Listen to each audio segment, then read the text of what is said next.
নাটোরের বড়াইগ্রামে মুখমণ্ডল অর্ধগলিত অবস্থায় সোহাগ হোসেন নামের এক যুবকের মরদেহ উদ্ধার করেছে পুলিশ।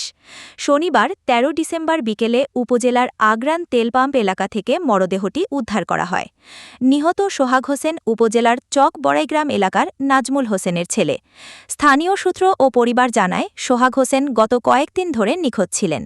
এ ঘটনায় তার পরিবার বড়াইগ্রাম থানায় একটি সাধারণ ডায়েরি করে। পরিবারের দাবি, সোহাগের বন্ধু আকাশ এই হত্যাকাণ্ডের সঙ্গে জড়িত থাকতে পারে। তাদের অভিযোগ, সোহাগ নিখোঁজ হওয়ার পর থেকেই বন্ধু আকাশ পলাতক রয়েছে, যা তাদের সন্দেহ আরও ঘনীভূত করেছে। খবর পেয়ে পুলিশ ঘটনাস্থলে পৌঁছে মরদেহ উদ্ধার করে এবং ময়নাতদন্তের জন্য নাটোর সদর হাসপাতাল মর্গে পাঠায়। এ বিষয়ে বড়াইগ্রাম থানার officer in charge OC Abdus Salam জানান, ঘটনাটি গুরুত্বের সঙ্গে তদন্ত করা হচ্ছে।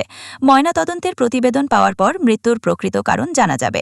তবে সন্দেহভাজনদের শনাক্ত করে আইনের আওতায় আনতে পুলিশ কাজ করছে।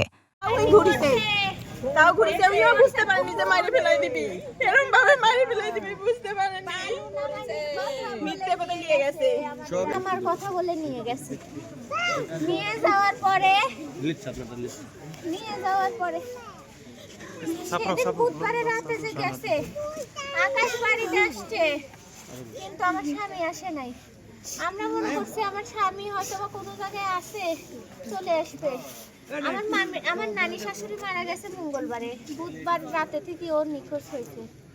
তারপর আমরা পরের দিন বৃহস্পতিবার দিন সন্ধ্যার থেকে যখন এই আকাশে ফোন দেওয়া হয়, আকাশ ফোন ধরে না, কথা বলে না, পলায় থাকে, বাড়িতেও আসে না।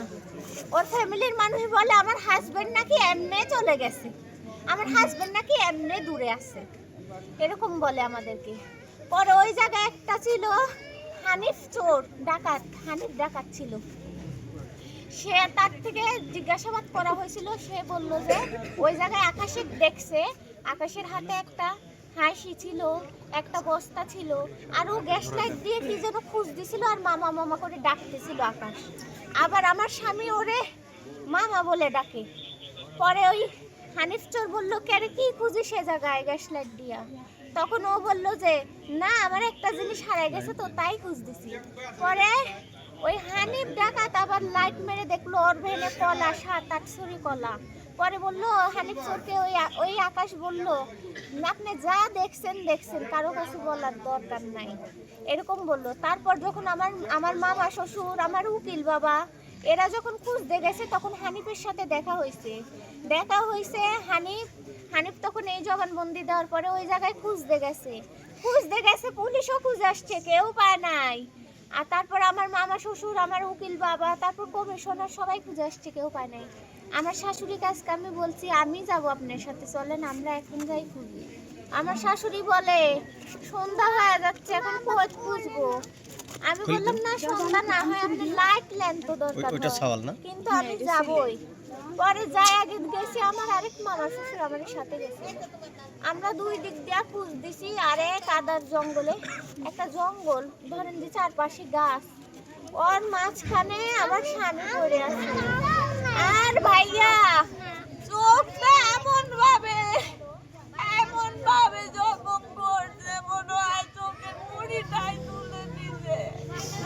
আমি আর কিচ্ছু চাই না ভাইয়া, মৃত্যুর বদল মৃত্যু, এর ফাঁসি হতেই হবে, এর ফাঁসিই চাই, এর ফাঁসি হতে হবে, নাহলে কিন্তু আমরাই এক মারি ফেলাই দেবো। কিন্তু এখন প্রশাসন কি করবে, এটা প্রশাসনের ব্যক্তিগত ব্যাপার, কিন্তু